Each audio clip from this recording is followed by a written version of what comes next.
Hey there YouTube lovers, my name is BB8 and Happy New Year in 2022. I know I'm a bit late to the whole New Year thing, but my break from YouTube is now officially over and we're back with some more videos. And today we are reviewing Metroid Dread.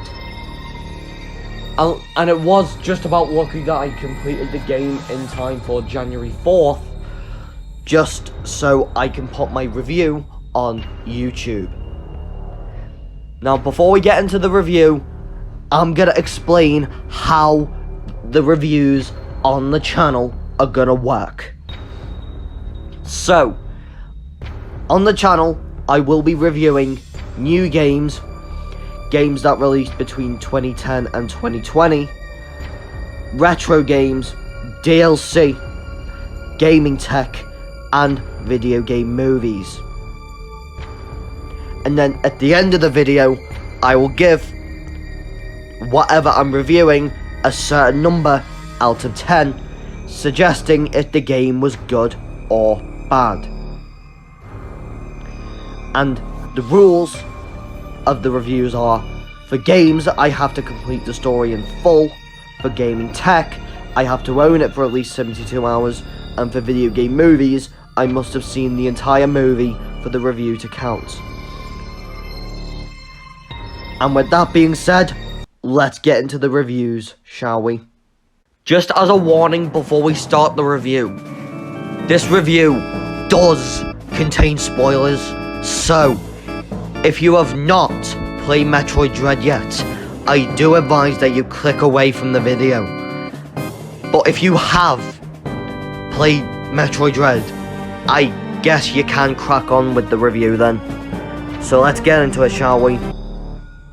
When Metroid Dread was first announced in 2005, supposedly acting like a Metroid 5, the game did get an Easter egg in Metroid Prime 3 when the name was dropped.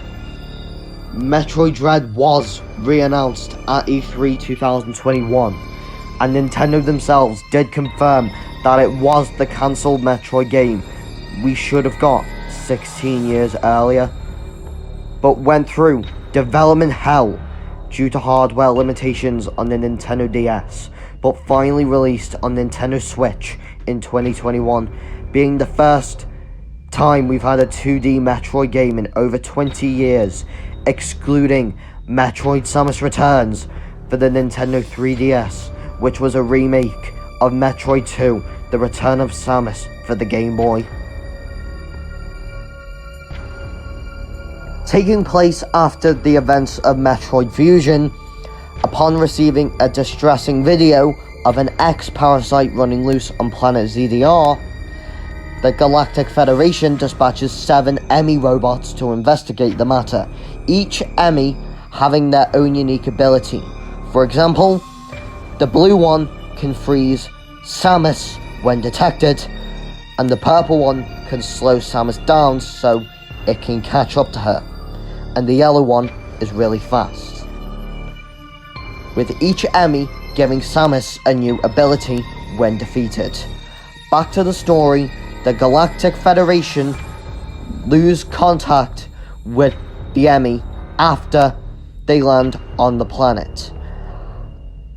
As the only one immune to the X-parasites, Samus Aran is sent to planet ZDR to investigate the origins of the video and the disappearance of the EMI robots, and the plot twist of the main antagonist Raven Beak being the father of Samus, I wasn't expecting at all. I do think the story overall is a good story though. Even though there was a plot twist at the end, I did enjoy the game's story though. Overall, I do think Metroid Dread is a must-buy if you're looking for a new Switch game to play. The game does capture the horror element perfectly, even though I hated some bosses in the game, Metroid Dread was still fun. With 20 Switch hours of playtime, it is safe to say that I can give Metroid Dread a 9 out of 10. Although it didn't make it to my all-time favourite, it did make it to my favourite at 2021.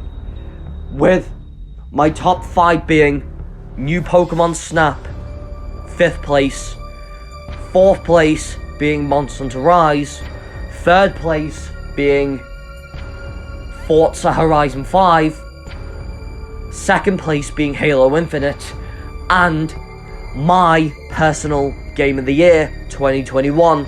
I know I'm a bit late to this, but my personal Game of the Year is Metroid Dread. Although Far Cry 6 didn't quite make it to my top 5, I still enjoyed it, but Metroid Dread was amazing though. And I do recommend that you play Metroid Dread at some point. So guys, what did you think of my review for Metroid Dread? Don't forget to subscribe to my channel, like this video, and turn notifications on so you don't miss another review video in the future. I've not completed Brilliant Diamond yet, but the review will be coming once I've completed the game. And of course, I might randomly go ahead and review an older game sometime in January or February, probably. But I'll see you all in a future video. BB8 out.